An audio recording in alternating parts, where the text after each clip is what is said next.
Wow. What a faces, ¿eh?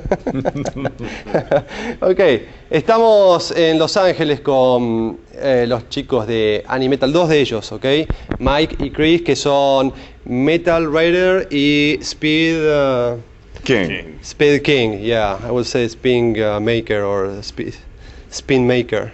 I changed your name. Brother, it works, man. You call me whatever you want.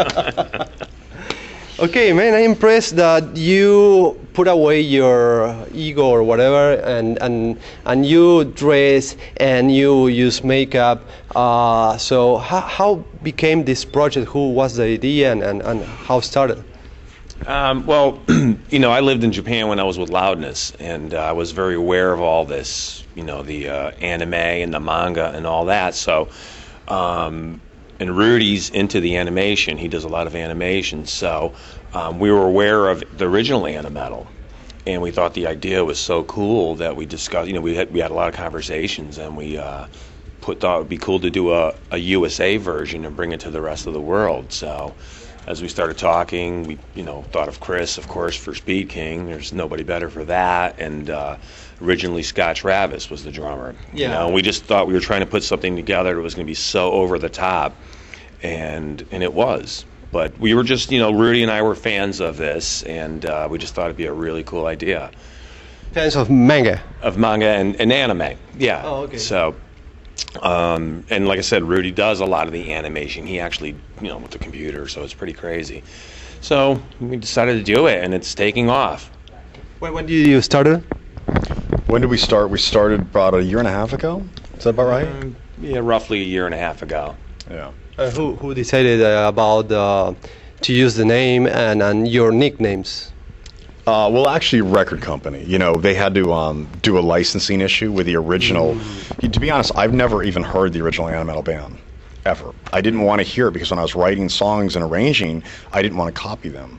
So, you know, anyways, back to your original question, it was really our record company, Sony, basically decided instead of, you know, originally I wanted to call it like Dragon Ball or something like that, but they were like, no, we want to, you know, they want to create something that is universal, you know, that's been built already, and it has to be half of anime, because that's what we're doing. We're covering half of anime, and then of course we represent metal. So, And there was any idea to extend the music style or just stay in the metal music? well, this is no. I mean, regardless to what I say, this is definitely heavy metal. At times, it's borderline thrash, speed metal, technical like Dream Theater at times. You know, the format I think the original band did, you know, I think I did hear one song original Animetal did was maybe more straight ahead rock, where we're taking this to the extreme. You know, and if you listen to the music, most people don't realize this is not just cover songs. Half of the music is our original music. Like if you listen to the song Touch, from about a minute 33 to, you know, whatever, 3 minutes, it's actually a song that we wrote called The Haunting, which is very much like Children of the Grave by Black Sabbath. Then it does this really crazy technical, you know, classical guitar solo. And so we're adding all of that stuff. Mike screams. I mean, it's all, you know. How much you can extend the definition of the music you are playing? Besides, you know, not only saying heavy metal. I'm sorry, what was that? What is the? I mean, how much can you extend and describing the sound of Animetal USA? Well, I guess I don't know. I mean, you mean expanding from Like saying we play heavy metal with these things like we have I don't know. Oh, how do we explain it? Describe the sound exactly. Oh, just over the top, crazy metal, anime, no boundary music. There's just no boundaries to this stuff, you know, and that's what's beautiful about it. We can do anything, and it works.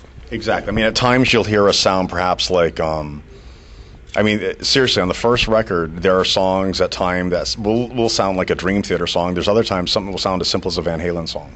So really more like progressive. Yeah, a lot of it, especially, and with the vocals, my God, I mean, a lot of the stuff sounds like a Bohemian Rhapsody, but on steroids.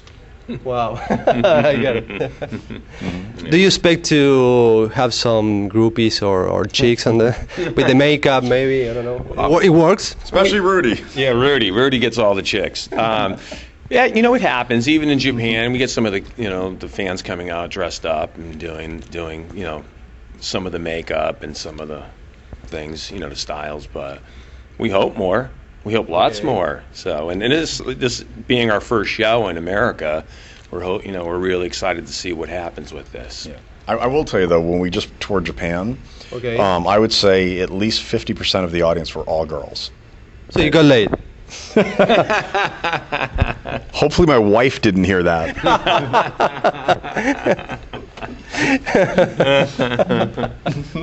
Okay. Delete. Yeah, we're gonna edit it. No, I always ask the same, to the guys. It's harder to ask to, when I interview girls and I say, well, do you get laid with some guys? And say, no, we don't. They never get laid, The guys, have more chance. The thing is, well, tell me about the new album. No, you released an album. Okay, tell me about the production. Well, the record that's been released here is through Century Media, and it's actually a combination of the two records we have already released in Japan. So it's a combination of that. Some of the songs have Scott playing. Some of them have John, the new drummer, John Deddy from Slayer. So, but I mean, the production, we just, we went in and cut drums and built it from there. There's a lot of, we're arranging, where Chris would arrange the songs, then present them to me, and I would put vocal stuff on it, and we'd send it back and forth, and then we'd get together. And so it's a long process, and it's a lot of work because of the type of thing we're doing and trying to keep it true to the original. But I can tell you, Rudy brought up a good point. Rudy, everybody knows Rudy Sarzo's history, right? From Quiet Riot to Whitesnake to Dio to Ozzy. I thought he will be here. Yeah, he will be. He's coming down later. But Rudy basically told me, actually, we were talking about this. He said all of the bands he's been involved with, he's never worked so hard on records as we do on this, because this is really challenging musically to make it sound good. And we use Greg Reilly, who works with Fear Factory and Devil Driver. So these records are badass sounding. They're big. They have their moments of I call it the cheesy factor. There's times where you go, oh god, that's lame. It will be that, but that's the amusing part of it. But then it will go back into something that's so fucking hard that anybody that calls us pussies will be like, yeah, I'd like to see you play this. You know what I mean? So, right. As a matter of fact, when we were trying drummers, when Scott Travis had to go back on tour with Judas Priest, we had, and I'm not even going to tell you the names, we had mega, rock star drummers calling us, going, we want to do it. Big guys. And we were like, a lot of the guys, we were like, dude, you can't do this. Rudy said guys were calling him going, I don't think I can do it either. That's what they were telling Rudy, and John was probably the only guy that came in, and man, he sounded like Fast Feet, from Slayer. He was used to Testament too. But he was, but he was like a drum machine, he was really, and we're all technical, everybody in this band we're very, we try to be, at the top of our game, right? Playing wise, and John, to be honest, was like one of the only guys. I think Portnoy was interested. Portnoy might have been able to do it, but not a lot of guys can really do that consistently and hit hard, play fast. So. Wow, crazy. What are your solo projects besides Animetal? What are you doing, guys? Well, Animetal right now, and Rudy and I both talked about this. We're making Animetal USA our priority right now. This is what we're doing. Yeah. So the Impelliteri thing for me personally, I've put that on the side. I've always had certain parts of Europe and Japan I've done very well with record sales. In America a while back. And I always get people saying, we want another record. At some point in the future, maybe I'll do that. But right now, my emphasis is on this. It's okay. What about you, Mike? Yeah, well, this is priority for me too. Obviously, I understand. Obviously, this is our first thing, but I have a record, Obsession Records, coming out in, I believe, September worldwide. So there's a new Obsession in the works, and other than this, I just produce records, really, and stuff. I just producing mostly. Producing a lot. I have a studio back in Nashville that I work in, and. So yeah, but other than that, just the Obsession record, that's coming out, and we'll probably do some shows with that. But this is priority and right. First, so we're hoping that this just keeps rolling and rolling. Yeah, I didn't get the copy. Ricky, do you have a copy? Oh yeah, can you give it to me, please? I gotta cut and edit it. Okay, so what about touring? Any plans to tour? Oh yeah. Actually, we are just now signing on with a big agency that represents Judas Priest and a few others. They're now going to be our agent. So yeah, this will go out on the road. It's really hard for this to tour in the beginning. The only shows we've done, to be honest, are arena shows. You know, I mean, you'll see our stage set if you come to the show later. This is not a small production, you know. Now, today is a little different because we're really not playing for metal kids, so we don't have the same lighting rigs and front of house system we have. But I think our backline is, you know, the same. And it's, you know, it's walls and walls of speaker cabinets, and, you know, it takes a lot of trucks, it takes a lot of crew people to move this thing. The hard part is when we're trying to immediately jump into the big arenas, but yet we're really only for the first time releasing our music in many places of the world. It's very difficult to just go on the names of, hey, Rudy Sarzo, Impelliteri, Vescera. You know, it's hard to get, you know, 10,000 people in an arena every night. So we're trying to be very careful of how we do this so we don't lose money. Yeah. You know, that way we can keep this thing alive. Yeah. Right. So yeah, they'll be putting some stuff together. So we will definitely be doing a world tour. It's all being worked on right now.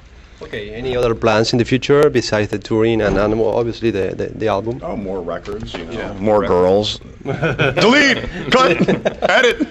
We're getting laid. Yeah, right. You didn't say any word about girls. I've started to doubt about your masculinity. No. We like the girls. But we love the girls. We're not about the drummer, though. Yeah. No, we like the girls. Yeah, but you know, we'll hopefully keep making records and just continue. You know, videos, records. We're doing. You know, we just actually now we're an official anime band. We did an offshoot of Naruto called Rock Lee, and we did the theme song. And now we're talking with other companies and stuff about doing some more. So we're not just a cover band anymore. Now we're an actual anime band, and we'd like to do more of that as well and get more involved. Right. So. At the beginning, what covers have you played? Well, you know, the music, like I say, almost everything we've started with, like if you listen to like the Mazinger medley, everything is from the late 60s or early 70s, classic stuff. And these were anime songs that were developed by literally classically trained composers, really technical, orchestrated stuff. And so what we have to do is we go in and we'll write about 50% of an original song and then try to cross it. Because remember, the original anime fans, they want to hear their original lyrics, you know, just to the song. So Mike literally has to sing the same words or the same meanings of every song. So almost every song you hear in this stuff is an original anime song originally. Oh, okay. Right, but with our stuff mixed in, and you know, and then I'll add parts, and Chris will add parts, and but we try to keep true. You know, with the lyrics, with the translation, I try to keep it as close as possible to the original. And the melodies, of course, the kids want to hear those melodies. Right.